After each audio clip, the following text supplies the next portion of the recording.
The NFL made a huge mistake by giving the wrong team an advantage. The Denver Broncos certainly don't need extra help, but that's exactly what they've done by passing a series of new rules that unfairly benefit a team that already made the playoffs last year. The Broncos have addressed nearly every issue they had, making their roster stronger, and now the NFL's rule changes are giving them even more of an edge. In this video, we're going to break down how these rule changes could impact the Broncos, why Coach Sean Payton supported some of these rules and opposed others, and what all of this means moving forward.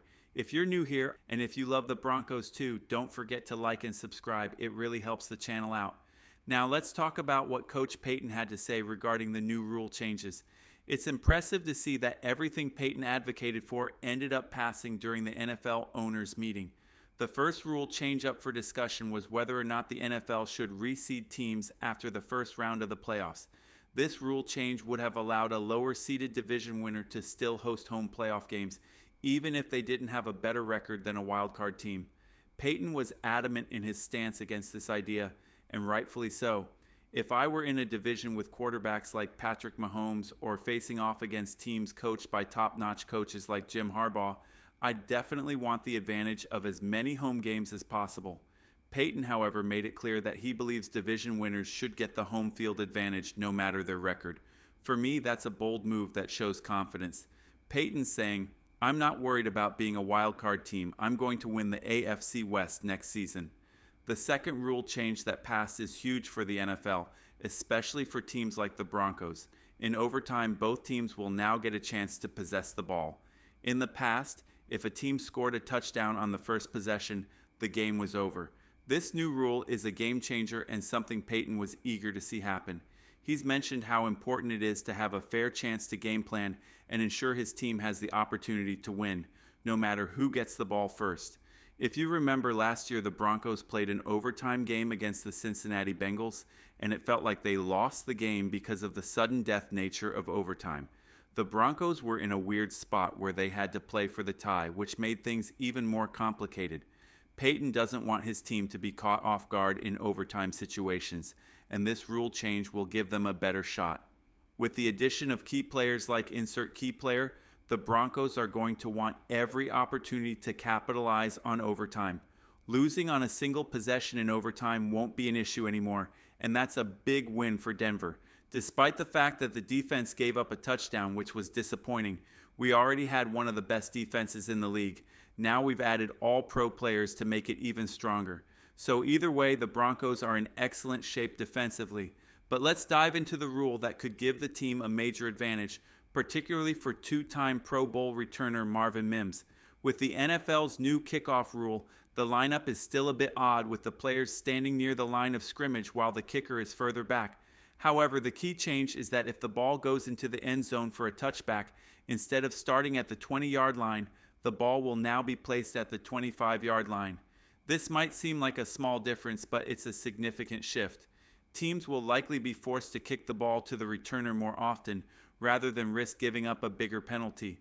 What's even more exciting is that the Broncos' special teams coordinator, Dwayne Stukes, was one of the coaches who advocated for this rule change. The fact that our coach was pushing for this means it's a huge advantage for the Broncos.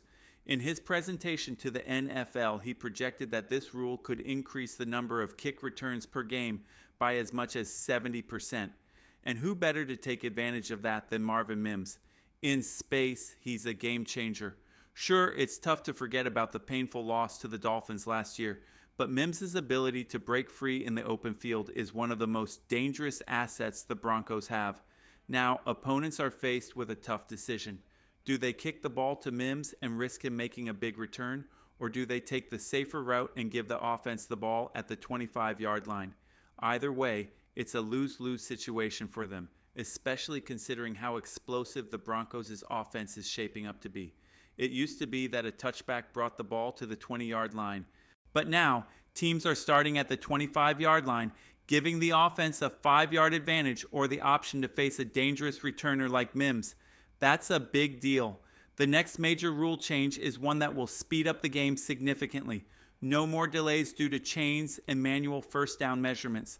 The NFL is introducing new technology using AI-powered Sony cameras to determine exactly where the ball is on the field. This could be a game changer, especially considering how many times we've seen inaccurate measurements.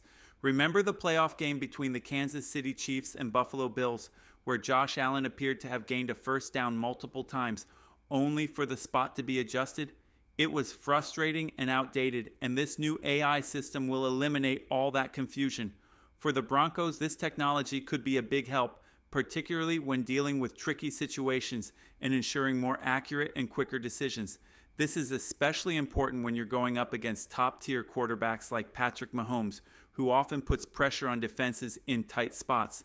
One last lesser-discussed rule change involves scouting credentials for playoff teams. The Broncos are known for adjusting their strategy based on their opponent, perhaps more than any other team. Think back to when the Broncos faced the Kansas City Chiefs, and we saw running back Melvin Gordon's role change dramatically based on the matchup. In contrast, when the team faced the Buffalo Bills, Gordon didn't even get a touch. This kind of adaptability could play a huge role in how the Broncos navigate future playoff games. When it comes to adjusting player personnel and play packages, Sean Payton is a master of transformation. Do you remember when the Broncos faced the Saints and you saw Breece Hall running the ball on designed runs, only to sometimes not have a single rushing yard? Payton is a true architect of change. He adapts the offense in ways few coaches can, similar to how Kyle Shanahan morphs his offensive schemes. Payton is constantly analyzing and adjusting, scouting every possible angle to maximize his team's potential. A major rule change that slipped under the radar involves the NFL's allowance for teams to scout opponents more freely during weeks 17 and 18. Normally, scouting during the regular season is restricted, but now teams can get a head start on prepping for the playoffs by sending scouts to observe divisional or conference rivals. And who better to take advantage of this than the Denver Broncos? Think about it. While teams like the Cincinnati Bengals struggle with minimal budget and resources, the Broncos have the financial backing to send scouts far and wide, flying in private jets if necessary.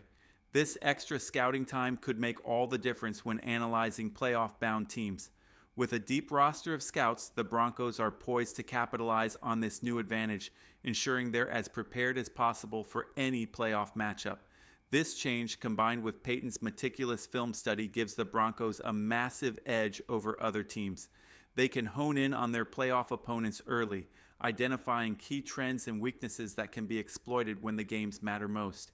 As we touched on earlier, Broncos' special teams coach Darren Rizzi was the one who presented the new kickoff rule change to the NFL. That's just more evidence that the Broncos are aligned with the NFL's decisions, ensuring they get the changes they need. The fact that Rizzi's presentation led to the rule passing shows just how much influence the Broncos have within the league. Speaking of stats, something interesting that came up recently was that the Broncos had one of the fewest runs of 20 or more yards by running backs in 2024. That's a stat that needs to change. Big plays on the ground are crucial for any team to succeed, and it's something the Broncos are going to focus on improving. Expect to see more explosive running plays as the season progresses, adding another dimension to the offense. Looking ahead to next season, the Broncos are in an excellent position to improve, especially now that they have a tight end who is a legitimate weapon and a reliable target. With this addition, expect the number of big plays to increase and the offense to take a major step forward. But that's not the only reason the future is looking bright for Denver. According to PFF, the Broncos' draft class for this year has received an A+ rating, especially the group of running backs, which they've called the best they've ever rated. Multiple players from this draft are expected to start right away, which is a huge boost for the team. The Broncos are now in a prime position to transition from a good team to a great one. One area that needs immediate improvement is the lack of big runs from the running back position, something that should change next year. In 2024, the Broncos should aim to lead the league in 20-yard runs from their running backs. Last season, they barely had any, but with the talent added to the roster, there's every reason to believe this will be a thing of the past. The Broncos have a great shot at getting back on track with explosive plays, especially with the upcoming NFL draft providing multiple opportunities to improve. Speaking of the draft, there's some interesting news coming out of the Indianapolis Colts, Los Angeles Chargers, and Denver Broncos. All three teams are considered likely candidates to draft a tight end, with the Colts sitting ahead of the Broncos and the Chargers right behind them. However, rumors are swirling that the Colts might opt for an offensive lineman instead, which could shift the draft board in Denver's favor. The Colts currently hold the 12th overall pick, and if they do take an offensive lineman, that could leave talented tight ends like Tyler Warren or Colson Loveland still available when the Broncos pick. Ideally, the Broncos would love to see other top prospects like Jackson Dart, Shatter Sanders, and Ward go early in the draft, which would push skill position players down the board and give Denver even more opportunities to improve their roster.